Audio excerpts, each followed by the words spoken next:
In this video, I'm going to talk about how I bought my first property for 381,181 and I paid 0 rands for it. So I paid 0 rands for the house. I paid nothing.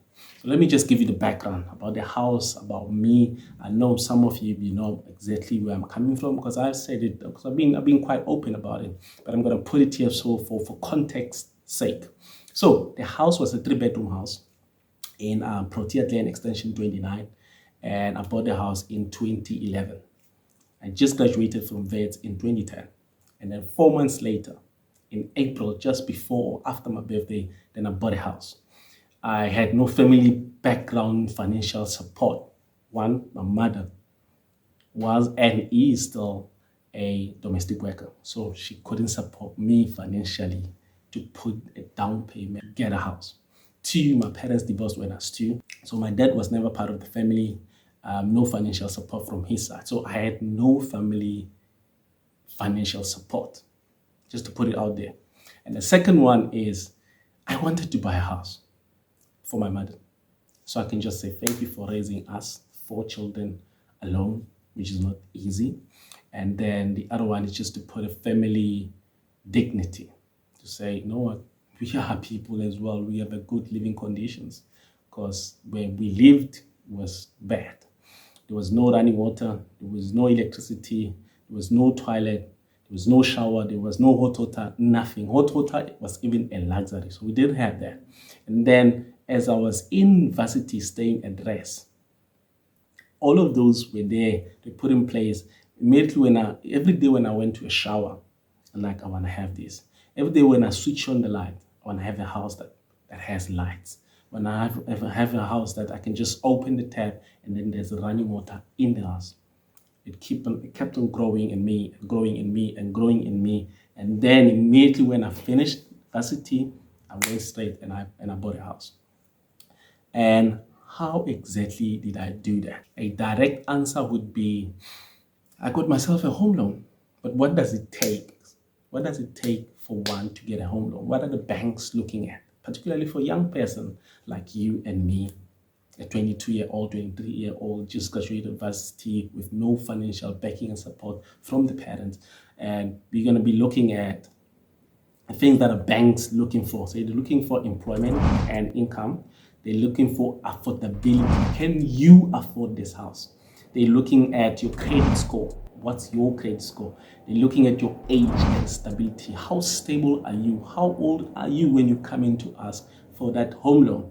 And the other point that we're going to look at is how long can you stay in there and pay for that house?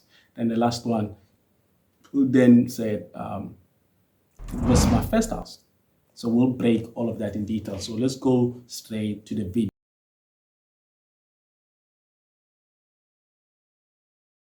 So the first one, employment and income. The banks are looking for people who are employed. So they looked at me and I was employed permanently. And it was a blessing for me to get to work and be employed permanently. Funza Lushaka was a bursary that took me to school, and with an agreement that after they paid for my fees for 4 years at varsity, I will then go and work for them for same amount of years, 4 years. And as such, I went and I worked in Motlakeng for 4 years, Ramfontein, under Gauteng Department of Education, and I was permanent. Point number 2, I was working for government. Working for government, it's lots of stability. It's stable. Once you are working for government, they cannot wake up the next day and say, you know what, you are not employed anymore. It will take lengthy decisions and a whole lot of things like that. So working for government is actually stable. And the other one is they look at the salary, your income. Do you get it every month around the same time? So for some people who are getting their salaries, let's say for instance, they get paid on the 25th, and the next month you get paid on the 15th, and then next month get paid on the 30th, like different dates of income coming into your bank. It really messes up income stability. So the next one, the bank looked at my affordability. Can I afford? Can you afford? But then my take home was 10,000 rands. And then they also balanced that with the expenditure. So income, expenditure, income, expenditure. So how much money is coming in, how much money is going out. Then they also look at the debt history. Who are you owing? How much are you owing those people? All of that information, they will get it from your bank statement. This much money coming in, this much money going out. So you need to manage both of those. So let's go to the third one, credit score. Credit score is a big thing. If your credit score is weak, you're not gonna get any. I've created a video. Check this video out here about the credit score, and I went into details. So this is what happened. So I never believed in any credit. I never believed in buying clothes and everything in credit.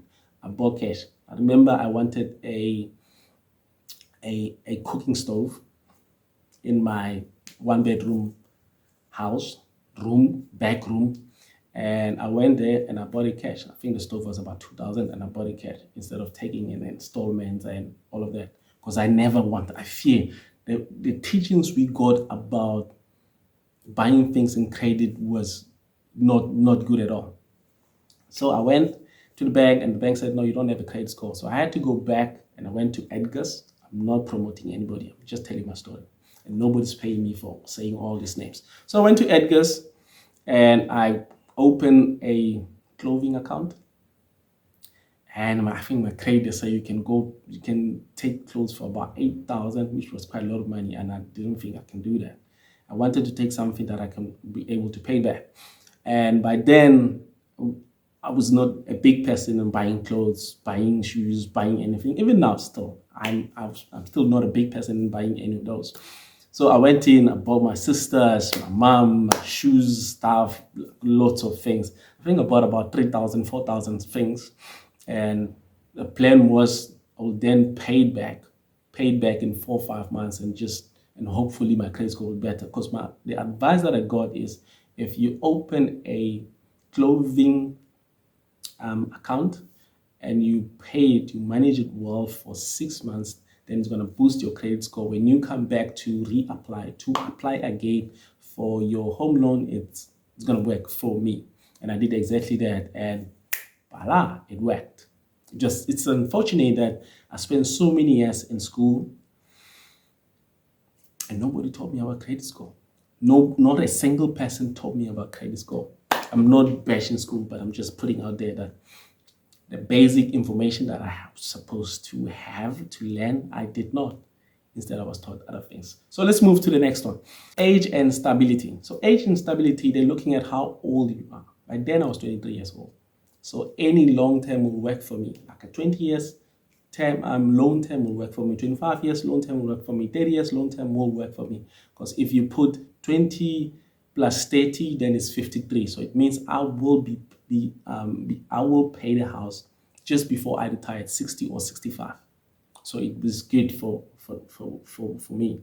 And if they stretch it to 30 years, I can still afford to pay back the monthly repayment. And then the second thing, the interest was flexible at, I think it was about 7%, 7.5%, around those figures.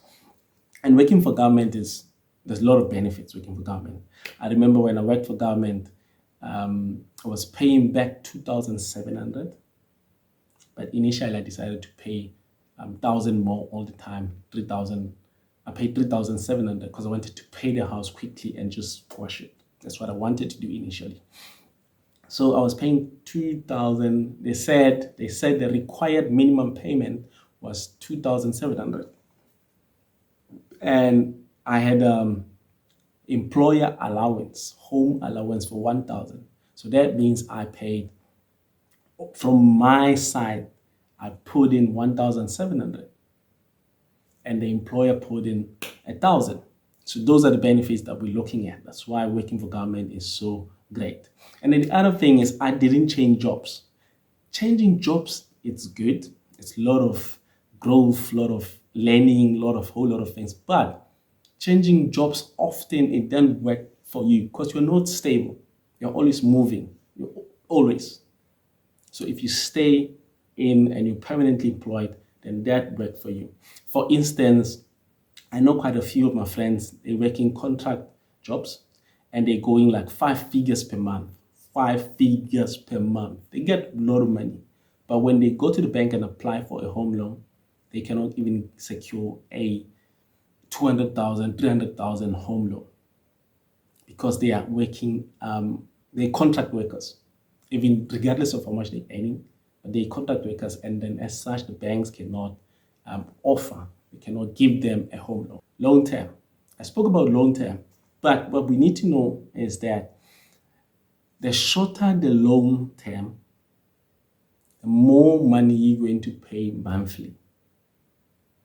The longer the long term, the less money going to pay. What they did is they gave me a home loan for 30 years, making sure that it's not going to be too much for me, considering the fact that I was earning 10,000 as a 23-year-old with a lot of ambitions and future plans and career plans and family, whatever. So if I just pay 2,700 towards the house, that I can still afford. Again, we need to be thinking long term, particularly those of us who want to be real estate investors. Long term is good for you. You can refinance. There's a lot of advantages on your Access Bank, Access Bond account. It's just great for investors. This is another video for another time. So the last thing that I want to talk about is this was my first house, and I was going to use it as a primary house, primary family house, meaning that I was going to live in the house. Point number two, it was newly developed, new construction place, and as such, there was no transfer duty since it was new. Nobody lived in the house before, and I didn't pay no down payment for me or deposit that I paid towards the house. So I paid completely zero amount to have the house. I paid zero amount for a 381,181 rands property in 2011 in Soweto Protea Land. And that's how I got it. That's how I bought the house. I hope this video gave you value, gave you some insight on how you can go about buying your first property with zero rents, with zero ching. And if it did give you value, please like, subscribe. And if you think it can give someone that you know value, please share with them as well. And that's it for today. We'll see you on the next one. Let's go get those properties one time.